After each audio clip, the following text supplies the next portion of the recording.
Okie dokie, friends. Almost done with our look at hyperbolic geometry. Some very interesting results in hyperbolic geometry that are very counterintuitive to the things you know from Euclidean geometry, as you might expect, since we removed one of their grand postulates. In fact, on today's show, the idea that there are two kinds of parallels. Two kinds of parallels. Consider the following. Bill Nye the Science Guy. Let's pretend, pull out the little red trolley and pretend, that L and M are parallel lines. If L and M are parallel lines, then one of two things is true. Either they admit a common perpendicular. And if that's the case, I'll prove that that's possible. I will prove that that's possible when we gather in class. I'll sketch that out for you in a moment. The other is that they are asymptotically parallel. And by asymptotically parallel, we mean that they have no common perpendicular. We mean that they contain limiting parallel rays. So two kinds of parallels. In the one case, you've got your line L, and your line M never touches, but always gets closer, closer, closer. That's your asymptotically parallel line. It would imply that this ray, and by endpoint independence, I can just pick a random point this way. Those are limiting parallel rays. Or I've got a parallel line of this variety that would admit a common perpendicular. Those are the only two kinds they are. Those are the only two kinds that exist. In fact, this kind of parallel situation, these are called divergently parallel for reasons that will become clear in a moment. So you've got the asymptotically parallel lines, which almost makes sense just by looking at the picture. And you've got the divergently parallel, which sort of makes sense if you look at the picture, and there are good reasons why that's true. You are going to sketch out this proof when we get to class. You are going to prove the contrapositive. You are going to prove that if there is a common perpendicular, then the lines are not asymptotically parallel. That's what you are going to prove. You are going to prove that there cannot be limiting parallel rays on those lines if they admit a common perpendicular. That will be your part. My part will be to show that if there are parallel lines, they could admit a common perpendicular, and that would be the only other kind. So the basic way that I'm going to do this is I'm going to assume that L is parallel to M, and you have some generic points A, foot of the perpendicular at A prime, and B on line M, foot of the perpendicular to L is at B prime. Just two generic points. What I'm going to look for are 2 points H and K. And I'm going to look for those points, and I want H and K to be the same distance from L. And if I can get H and K to be on line M and the same distance from L, I get a Sakari quad and good things happen. So the way we're going to do that is we're going to assume that A and B are not those points. And if A and B are not those points, then one of them is further away from L. We'll say that A is further away from L, and we're going to find a point, E, such that this distance is equal to this distance. And then we're going to figure out, we're going to pick some point K. Oh, no, we're not. No, we're not. We're going to construct, we're going to measure this angle. We're going to measure B prime B and call it C, where C is on the other side of B from A. So we're going to measure that angle, and then we're going to construct that angle out here. That angle, right there. Now, this ray is going to intersect line M at that point, call that point H, and there's a distance here from E to H. Well, we're going to go out that far from B towards C, and we're going to pick a point right there. And guess what's going to be true about triangle HEA prime and triangle KBB prime? You guessed it, they're congruent. Well, that's glorious.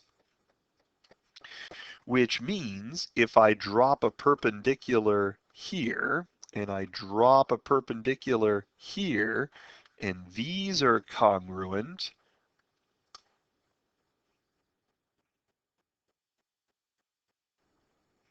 then triangle HAH prime should be congruent to triangle KBK prime. I will let you consider why that is true, but I think you will come up with it. It won't be too hard. And once that's the case, then I have what I want. I have HH prime congruent to KK prime. So H and K are the same distance from L. And then you can remind yourself why that means there has to be a common perpendicular. There are only two kinds of parallel lines. There are those kinds of parallel lines that are asymptotically parallel, containing limiting parallel rays, and there are those that admit a common perpendicular. Now, why does that matter? Because let L be parallel to M. Choose P, Q, and R on M with Q between P and R, and let A, B, and C be the feet of the perpendiculars from P, Q, and R to line L. So there's line L, and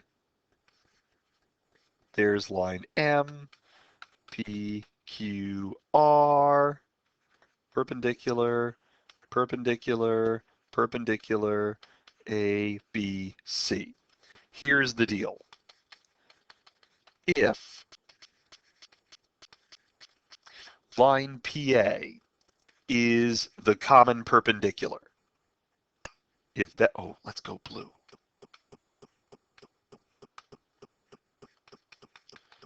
If PA is the common perpendicular, if that happens,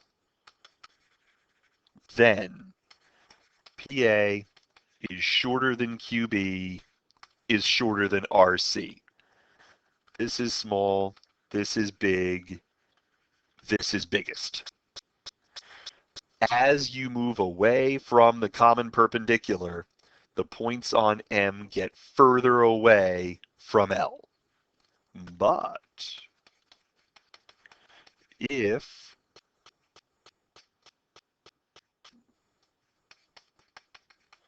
PQ is a limiting parallel for AB, then PA is greater than QB is greater than RC. If PQ is a limiting parallel, if this is that magic number, then this is big and this is small and this is smallest. There are only two possible cases.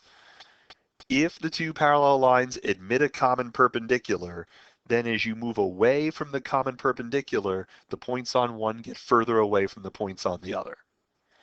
If you have limiting parallel rays, then that limiting parallel ray grows, get this, asymptotically closer to the other parallel line. That's the way this works. So if you can find two parallel lines that admit a common perpendicular, then they are divergently parallel. But if there is no common perpendicular, then you have limiting parallel rays, you have asymptotic parallelism. Now that means some things that the analysis people are going to say, ooh, ooh, pick me, I love it.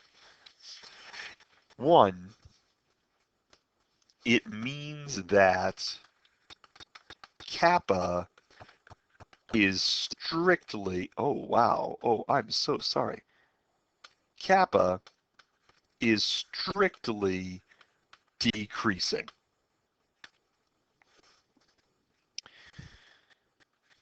A less than B implies kappa of A greater than kappa of B. And Venema lays out a nice proof in section 6-7. It's fairly easy to read.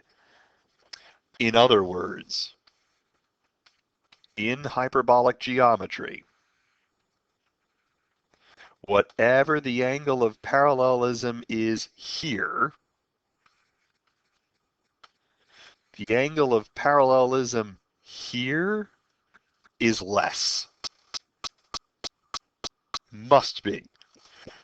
This angle is less than this angle in measure. That's the way it goes. The other thing it means, if you look at asymptotically parallel lines